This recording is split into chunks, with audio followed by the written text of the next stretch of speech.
चलिए शुरू करते हैं टॉपिक 1, जिसमें आज हम लोग पढ़ने वाले हैं बीमा, मात्रक एवं गति का नियम। ठीक है, तो फिजिक्स का ये टॉपिक 1 है फ्रेंड्स। हम लोग डेली चैप्टर वाइज एक एक टॉपिक डेली MCQ प्लस एक लाइनर क्वेश्चन करेंगे। ठीक है, तो चलिए सेशन को स्टार्ट करते हैं। जितने भी लोग कॉम्पिटिटिव की तैयारी करते हैं फ्रेंड्स, उनके लिए बहुत ही मोस्ट इम्पॉर्टेंट होने वाला है। तो चलिए आज का पहला क्वेश्चन की ओर हम लोग बढ़ते हैं। ठीक है, तो चलिए पहला क्वेश्चन की ओर बढ़ते हैं। सबसे पहले दिया हुआ कि दूरी की माप, हम लोग सबसे पहले पढ़ेंगे दूरी की माप। ठीक है, तो किसी वस्तु द्वारा तय की गई कुल पथ की लंबाई को क्या कहा जाता है? दूरी कहा जाता है। ठीक है, यानी कि किसी वस्तु द्वारा तय की गई कुल पथ की लंबाई को दूरी कहते हैं। ठीक है, दो निश्चित बिंदुओं के बीच की दूरी को लंबाई कहा जाता है, जैसे कि यहाँ और यहाँ, इस दोनों बीच की दूरी को क्या कहेंगे? हम लोग लंबाई कहेंगे। ठीक है, तो बड़े दूरियों को मापने के लिए उपयोग किए जाने वाले SI इकाई के गुणज होते हैं, जैसे कि उदाहरण हो जाएगा डेका, हेक्टर, किलो, मेगा, जीगा, टेरा, पेंटा, एक्सा, ये सब। जैसे कि मान के चलिए 10⁶, 10⁸, ये सब आपका क्या है? यानी कि बड़े दूरियां मापने का मात्रक है। ठीक है, अगला क्वेश्चन है कि छोटे दूरी मापने के लिए उपयोग किए जाने वाले इकाइयाँ SI इकाइयों के उपगुणक होते हैं, जैसे कि मिली, सेंटी, डेसी, ये सब आपका माइनस में होता है। इसी तरह से देखिए 10 के विभिन्न घातों के पूर्व लगन और उनके संकेत, जैसे कि एक्सा का पावर कितना होता है? एक्सा का 10 के पावर 18 होता है, पेंटा 10 के पावर 15, टेरा का कितना होता है? 10 के पावर 12, गीगा 10 के पावर 9, मेगा 10 के पावर 6, किलो 10 के पावर 3 हो जाएगा, किलो का 10 के पावर 3 हो जाएगा। उसके बाद हो जाएगा आपका हेक्टो, हेक्टो का हो जाएगा आपका 10 के पावर 2, डेका 10 के पावर 1, डेसी 10 पावर -1 होता है, सेंटी का 10 पावर -2 होता है, मिली 10 पावर -3 होता है, माइक्रो 10 पावर -6 होता है, नैनो 10 पावर -9 हो जाएगा। और नैनो के बाद होता है पिको, फेमटो, ऑटो। एटो का होता है 10 पावर -18। ठीक है फ्रेंड्स, तो चलिए अब हम लोग पढ़ने वाला है खगोलीय दूरी। खगोलीय दूरी प्रकाश द्वारा एक वर्ष में तय की गई कुल दूरी को प्रकाश वर्ष कहते हैं। एक प्रकाश वर्ष बराबर जो आपका होता है 9.467 × 10⁻15 मीटर होता है। आप लोग याद रखिएगा, पूछता है कि एक प्रकाश वर्ष बराबर कितना होता है। तो देखिए एक प्रकाश वर्ष बराबर जो होता है 9.467 × 10⁻15 मीटर होता है। अगला है सूर्य और पृथ्वी के बीच बहुत लंबी दूरी मापने के लिए हम लोग यूज करते हैं खगोलीय इकाई को। ठीक है, और एक खगोलीय इकाई बराबर जो आपका होता है 1.496 × 10⁻11 मीटर होता है। दूरी मापने की सबसे बड़ी इकाई को क्या कहते हैं? पारसेक कहा जाता है। दूरी मापने की सबसे बड़ी इकाई को पारसेक कहा जाता है।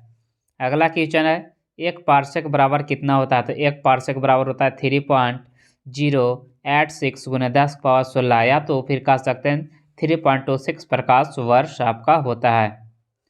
चलिए आगे बढ़ते हैं फ्रेंड्स। अब हम लोग पढ़ने वाले हैं, देखिए लंबाई का प्रयोगात्मक मात्रक। लंबाई का यूज हम लोग कैसे करेंगे? जैसे कि मान के चलिए आपको दिया हुआ है एक फर्मी, तो एक फर्मी बराबर हम लोग लिख सकते हैं 10 पावर -15 भी लिख सकते हैं। ठीक है, और एक पिकोमीटर बराबर हो जाएगा 10 पावर -12, एक एंगस्ट्रम बराबर जो आपका होता है 10 पावर -10 होता है। एक नैनोमीटर को मीटर में कैसे चेंज करेंगे? तो 10 पावर -9 मीटर हो जाएगा। और एक माइक्रोमीटर बराबर जो होता है 10 पावर 6 मीटर होता है। ठीक है, चलिए अब हम लोग पढ़ने वाले हैं भौतिक राशियाँ और उसके मात्रक। क्या पढ़ने वाले हैं? भौतिक राशियाँ और उसके मात्रक पढ़ने वाले हैं। ठीक है, तो चलिए अगला पहला क्वेश्चन है किसी आवश्यक मात्रा को मापने की क्रिया को मापन कहते हैं। किसी आवश्यक मात्रा को मापने की क्रिया को मापन कहते हैं। अगला है भौतिक विज्ञान में मापी जाने वाली कोई भी मात्रा भौतिकी मात्रा कहलाती है। जैसे कि एग्जाम्पल आपका हो जाएगा, उदाहरण के लिए लंबाई, द्रव्यमान, समय आदि। अगला है लंबाई, द्रव्यमान और समय को मापने के लिए मुख्यतः 3 इकाइयाँ पर होती है। जैसे कि लंबाई को किस यानी कि 3 प्रणाली है, एक आपका MKS प्रणाली, CGS प्रणाली और एक है आपका FPS प्रणाली। तो सबसे पहले हम लोग पढ़ने वाला है CGS और MKS के बारे में। ठीक है, तो देखिए CGS और MKS सिस्टम को किस नाम से जाना जाता है, तो इसे जो जाना जाता है मैट्रिक्स सिस्टम के नाम से जाना जाता है। बहुत ही इंपॉर्टेंट क्वेश्चन है, किस नाम से जाना जाता है, तो मैट्रिक्स सिस्टम के नाम से जाना जाता है। FPS प्रणाली को किस नाम से जाना जाता है, तो ब्रिटिश प्रणाली के नाम से जाना जाता है। MKS प्रणाली को SI के नाम से जाना जाता है। MKS प्रणाली कहने का मतलब स्टैंडर्ड इंटरनेशनल, ठीक है। CGS CGS में क्या होता है, C का मतलब सेंटीमीटर, G का मतलब ग्राम और S का मतलब आपका होता है सेकेंड।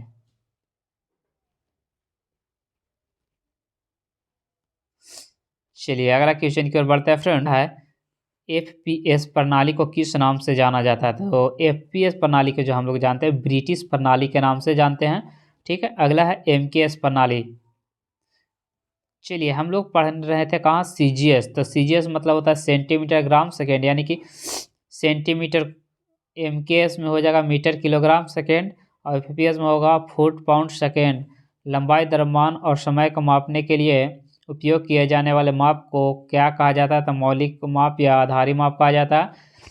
यानी कि आधारी माप। मौलिक इकाई की संख्या कितनी है, तो मौलिक इकाई जो आपका हो जाएगा 7 है, ठीक है। कितना है, 7 है।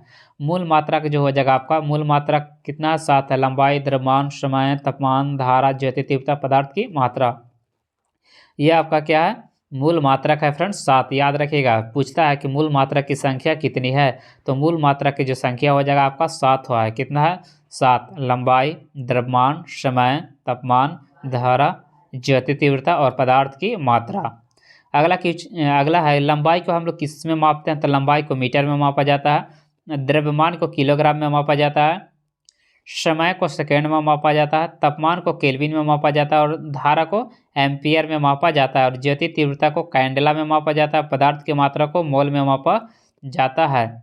देखिए मीटर का संकेत जो आपका होता है एम, किलोग्राम का किससे केजी, सेकेंड का एस, केल्विन का के, एम्पियर का ए, कैंडेला का सीडी और मोल का मोल होता है, ठीक है।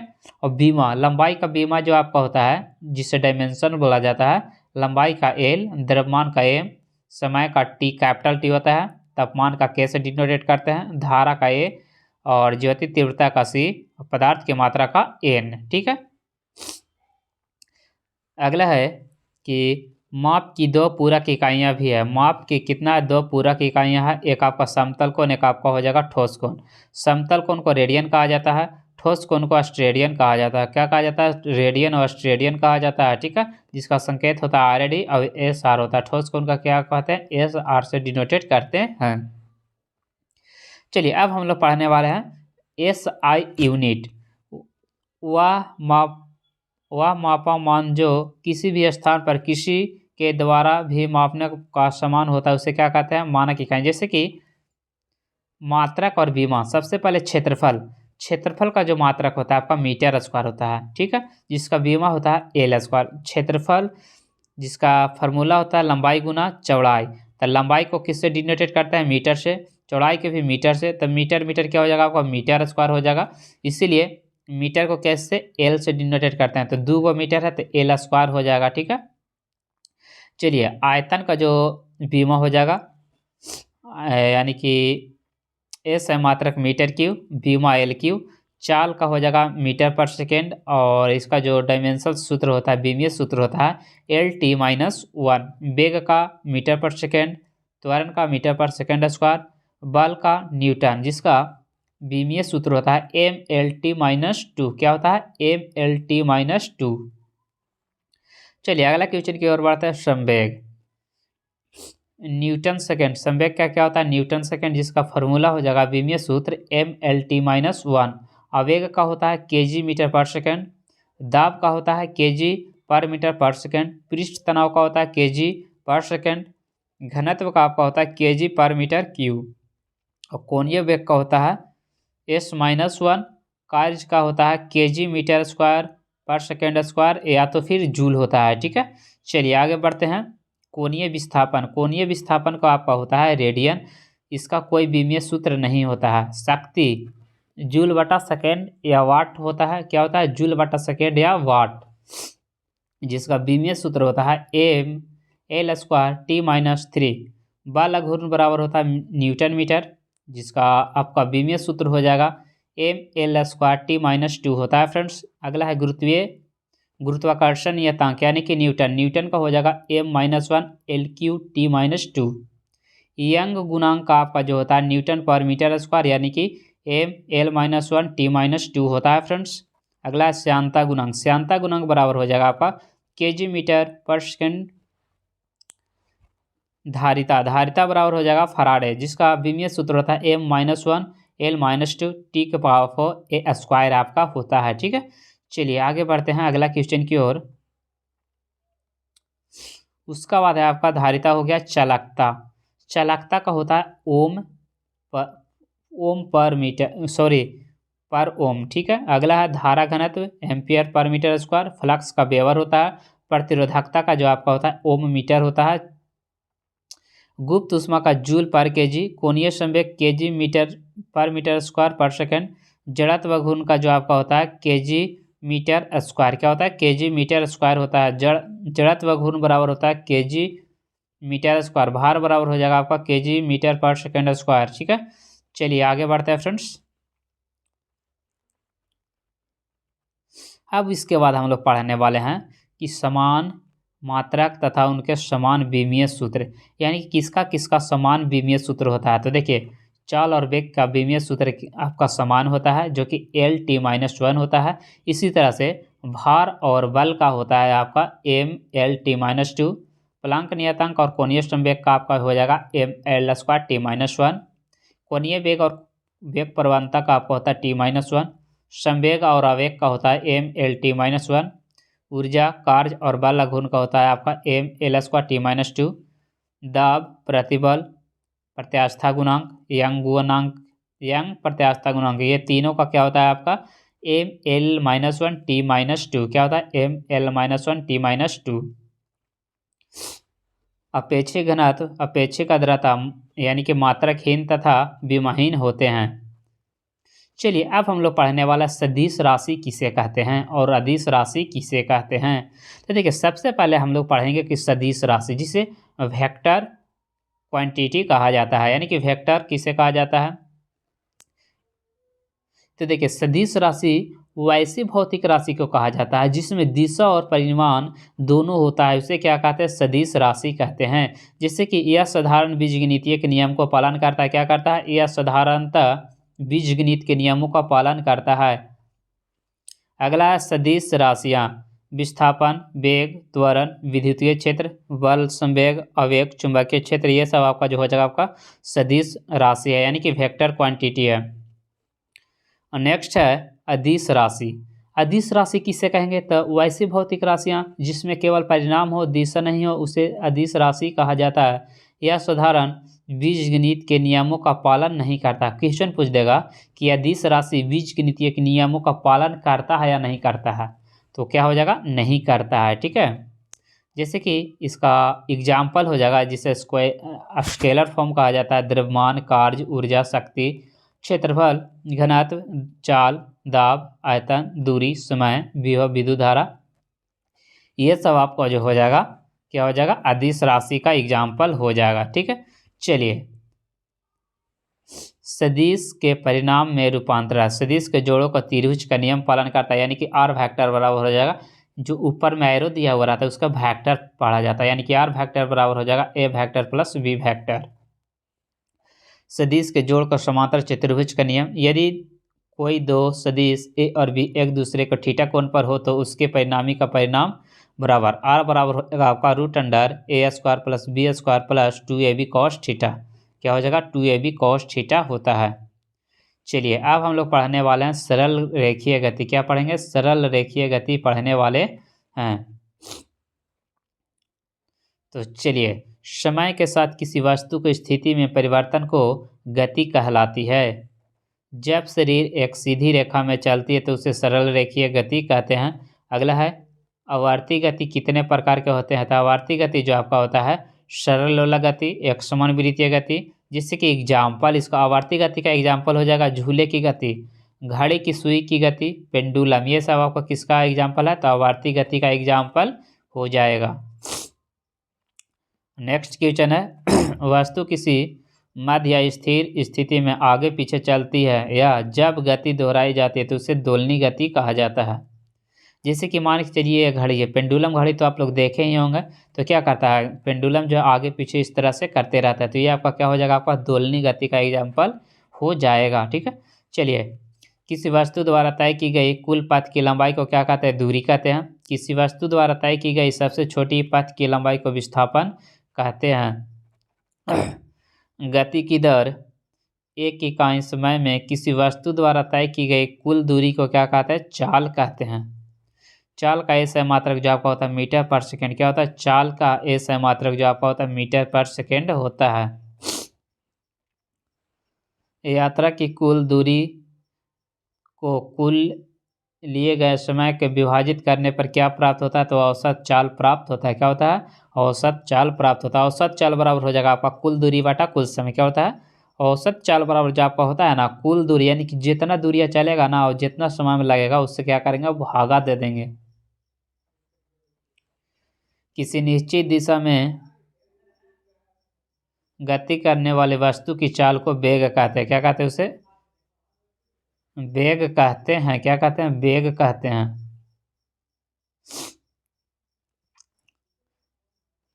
औसत वेग बराबर होता है आपका विस्थापन बटा समय। क्या होता है, औसत वेग बराबर जो आपका होता है विस्थापन बटा समय होता है। जैसे कि देखिए, एक आदमी यहाँ से चलना स्टार्ट किया है, कहाँ तक गया, यहाँ तक गया। तो देखिए इस तरह से जब जाएगा, जब सीधे जाएगा तो ये आपका क्या हो गया, विस्थापन हो गया। और मान के चलिए इससे ऐसे ऐसे ऐसे गया है, मान के चलिए ऐसे और घूमा दोबारा और यहाँ पहुँचा, तो ये आपका क्या हो गया, आपका दूरी हो गया। ठीक है,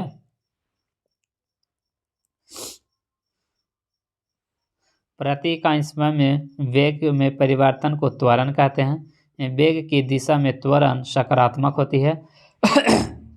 वेग में परिवर्तन ऋणात्मक त्वरण कहलाता है। जब वस्तु समान समय अंतराल में वेग के समान परिवर्तन के साथ एक सीधी रेखा में चलती है तो उसे एक समान त्वरण कहते हैं। जब किसी वस्तु का वेग असमान से बदलता है तो उसे असमान त्वरण कहते हैं।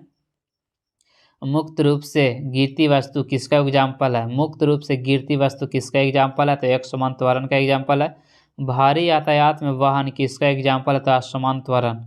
भारी यातायात में वाहन किसका एग्जाम्पल है, तो असमान त्वरण का एग्जाम्पल हो जाएगा। नेक्स्ट क्वेश्चन की ओर बढ़ते हैं। वेग और समय के बीच ग्राफ खींचने पर तब इसका ढलान किसको दर्शाता है, तो औसत त्वरण को दर्शाता है। किसको दर्शाता है, औसत त्वरण को दर्शाता है। न्यूटन की गति के नियमों की क्या विशेषता है, तो यह गति के नियम सरल रेखीय गति में एक समान त्वरण पर आधारित होती है। यानी कि आपका जो राइट आंसर हो जाएगा यही हो जाएगा, यानी कि सभी गति के नियम सरल रेखीय गति में एक समान त्वरण पर आधारित होती है। तो चलिए अब हम लोग पढ़ने वाला है न्यूटन के प्रथम गति का नियम। देखिए न्यूटन के यानी कि न्यूटन के प्रथम गति का नियम को जड़त्व का नियम भी कहा जाता है।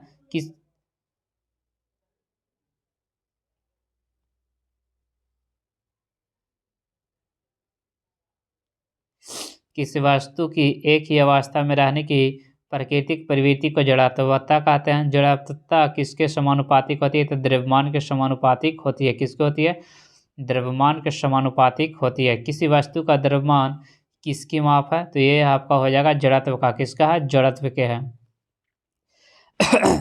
किसी पिंड को अपनी एक समान गति की स्थिति को स्वयं बदलने में असमर्थता को क्या कहा जाता है, तो गति की जड़त्व कहा जाता है। क्या कहा जाता है, तो उसे गति की जड़त्वता कहते हैं।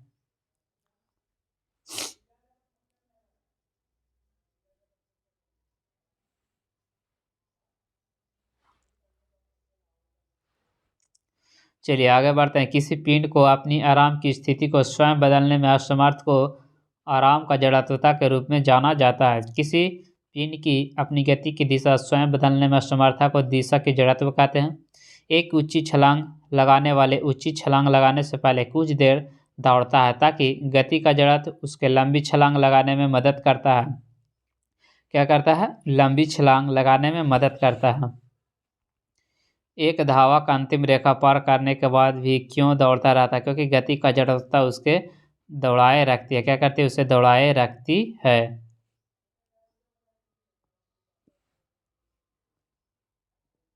जड़त्वता का उदाहरण, चलती बस में अचानक ब्रेक लगाने से यात्री आगे की ओर झुक जाना, ये आपका क्या है, जड़त्व का नियम। जड़त्व के कारण ऐसा होता है। रुकी हुई वाहन के अचानक हिलने से यात्री को पीछे की ओर झुक जाना, यह भी आपका जड़त्व का एग्जाम्पल है। कालीन को डंडे से पीटने पर धूल कणों का गिरना, पेड़ पौधे की शाखाएं हिलाने से पत्तियों का गिरना। बल की परिभाषा किस नियम से प्राप्त की जाती है? तो देखिए, बल की जो परिभाषा हो जाएगा आपका न्यूटन के प्रथम गति नियम से प्राप्त होता है। और जब खड़ी बस चलने लगती है तो उसमें खड़ी यात्री पीछे की ओर गिर जाता है। निम्नलिखित में से कौन सा नियम इस स्थिति की व्याख्या करता है? तो न्यूटन की गति का पहला नियम, यानी कि जिसे जड़त्व का नियम भी कहा जाता है। अगला है अविक्षुब्ध वस्तुओं के स्थिर रहने या एक ही वेग में गतिशील रहने की प्रवृत्ति को क्या कहते हैं? जैसे कि मान के चलिए जो गति में है, जो गति ही करता रहेगा तो उसे गति के प्रथम नियम कहते हैं। या तो जो रुका हुआ रहेगा वो रुकले चाहेगा, रुका हुआ ही रहना चाहेगा तो उसे गति का प्रथम नियम कहा जाता है। अगला है गति के प्रथम नियम जड़त्व के नियम से भी जाना जाता है। गति का पहला समीकरण वेग और समय के बीच के संबंध को बताता है, यानी कि v बराबर यू प्लस ए टी। क्या हो जाएगा? v बराबर यू प्लस ए टी हो जाएगा, जिसमें v को क्या कहते हैं? अंतिम वेग, u हो जाएगा प्रारंभिक वेग, a आपका त्वरण और t आपका समय।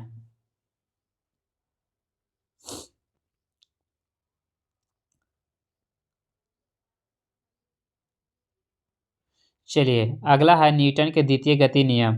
गति का दूसरा समीकरण स्थिति और समय के बीच के संबंध को बताता है। अगला है गति का दूसरा समीकरण s बराबर क्या होता है? U T plus half A T square, जहाँ s आपका विस्थापन हो जाएगा, u प्रारंभिक वेग, a त्वरण, t समय। बल का सूत्र किस नियम से प्राप्त होता है? तो बल का जो सूत्र होता है न्यूटन की गति के दूसरा नियम से प्राप्त होता है। बल का सूत्र जो आपका होता है F बराबर ए में, याद रखेगा F बराबर क्या होता है आपका? ए में होता है। एम जो आपका हो जाएगा पिंड का द्रव्यमान और ए हो जाएगा त्वरण।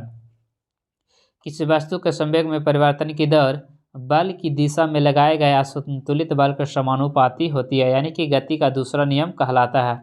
अगला है किसी वस्तु के संवेग में परिवर्तन केवल बल के परिणाम से निर्धारित नहीं होती है, गति का दूसरा नियम कहलाता है। क्रिकेट में जब कोई क्षेत्ररक्षक तेज गति से आती गेंद को पकड़ता है तो वह अपने हाथों को पीछे की ओर खींच लेता है, यह आपका होता है न्यूटन की गति का दूसरा नियम के कारण। न्यूटन के गति का दूसरा नियम का एग्जाम्पल हो जाएगा टेनिस गेंद की तुलना में क्रिकेट गेंद से अधिक चोट लगती है। टेनिस गेंद की तुलना में क्रिकेट गेंद से अधिक चोट लगती है। गद्दे की तुलना में फर्श पर चोट लगने की खतरा अधिक होती है। ऊंची या लंबी कूद में जमीन को खोदकर हल्का कर दिया जाता है ताकि कम चोट लगे। बड़ी कील को अधिक गहराई तक ठोकने के लिए हथौड़े से अधिक वार किया जाता है। अगला है आपका आवेग। बल और समय के गुणनफल को आवेग कहा जाता है। आवेग को आई से डिनोटेड किया जाता है। आई बराबर होता है बल गुना समय। आवेग का सह मात्रक होता है न्यूटन सेकेंड या केजी मीटर पर सेकेंड। एग्जाम्पल हो जाएगा यदि कोई खिलाड़ी कैच लेना चाहता है तो वह अपनी हाथ पीछे की ओर खींचता है, जिससे समय का मान बढ़ जाता है तथा लगाया गया बल कम हो जाता है, जिससे कैच आसानी से पकड़ा लिया जाता है। यह आपका हो जाएगा आवेग का एग्जाम्पल। सीमेंट के फर्श पर गिरने पर लगने वाले आदमी को रेत के टीले पर गिरने में ज़्यादा चोट लगती है, क्योंकि आवेग के कारण। देखिए, सीमेंट के फर्श पर गिरने पर लगने वाली आदमी को रेत के टीले पर गिरने से ज़्यादा चोट लगती है, क्योंकि यह आपका आवेग के कारण हो जाएगा। चलिए अब हम लोग पढ़ने वाले हैं न्यूटन की गति का तीसरा नियम। जब बंदूक से गोली चलाई जाती है तो बंदूक विपरीत दिशा में एक बल आरोपित करती है। यह बल की गति को किस नियम से दर्शाता है? तो ये जो आपका दर्शाता है गति का तीसरा नियम को दर्शाता है। अगला है प्रत्येक क्रिया बल में एक समान और विपरीत प्रतिक्रिया बल होती है जो एक साथ कार्य करता है, उसे गति का तीसरा नियम कहते हैं। जब एक वस्तु किसी दूसरी वस्तु पर बल लगाती है तो दूसरी वस्तु भी पहली वस्तु पर समान और विपरीत बल लगाती है, तो यह नियम को गति का तीसरा नियम कहते हैं।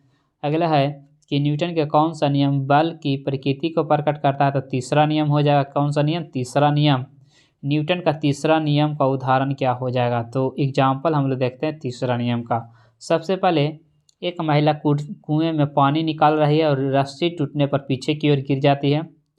गोली चलाने पर बंदूक को झटके के कारण चोट लगना, तैरते समय पानी से टकराना, नाव से कूदने पर नाव को पीछे की ओर चलना, रॉकेट का उड़ान भरना।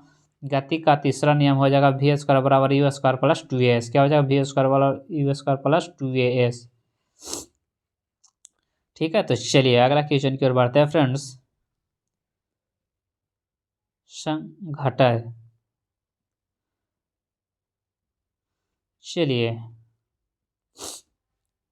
संघटय कितने प्रकार के होते हैं? तो ये जो आपका होता है 3 प्रकार के होते हैं। प्रत्यास्थ संगठन, अप्रत्यास्थ, और एक होता है पूर्णतः अप्रत्यास्थ संगठन। जिस गति से टकराएगा या जिस गति से टकराएगा उसी गति से वापस आएगा, तो इस गतिज ऊर्जा को एक संवेग संरक्षित रहता है जिसका E बराबर होता है 1। अप्रत्यास्था में होता है जिस गति से टकराएगा उस गति से वापस नहीं आएगा बल्कि उसमें कम गति से लौटेगा। इस गति ऊर्जा संरक्षित नहीं रहती है लेकिन संवेग संरक्षित रहता है। गतिज ऊर्जा यानी कि संरक्षित नहीं रहता है लेकिन संवेग संरक्षित रहता है। अगला है पूर्णतः अप्रत्यास्थ संघटन। जब कोई वस्तु किसी दूसरी वस्तु से टकराएगी तो वह उस वस्तु से चिपक जाएगा और वापस से जुड़कर एक हो जाएगा और एक ही गति से चलने लगेगी। इसमें गतिज ऊर्जा संरक्षित नहीं होता है लेकिन संवेग संरक्षित होता है। अब हम लोग पढ़ने वाले हैं रेखीय संवेग के संरक्षण का नियम। कौन सा सिद्धांत न्यूटन की गति के तीसरे नियम को दूसरा रूप है? तो रेखीय संवेग का संरक्षण का नियम को न्यूटन के गति का तीसरे नियम के रूप में संरक्षित किया जाता है। गति का तीसरा नियम के सभी उदाहरणों को निम्न के द्वारा समझाया जाता है। तो रैखिक संरक्षण के द्वारा समझाया जाता है।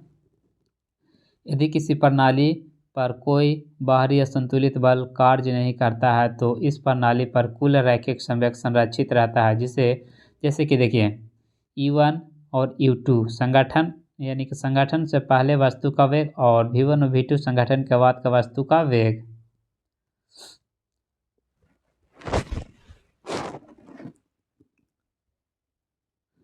तो चलिए फ्रेंड्स, आज इतना ही। Thank you for watching. बाकी हम लोग अगले वीडियो में इसका ऑब्जेक्टिव करेंगे। तो आज इतना ही। Thank you for watching. Have a nice day.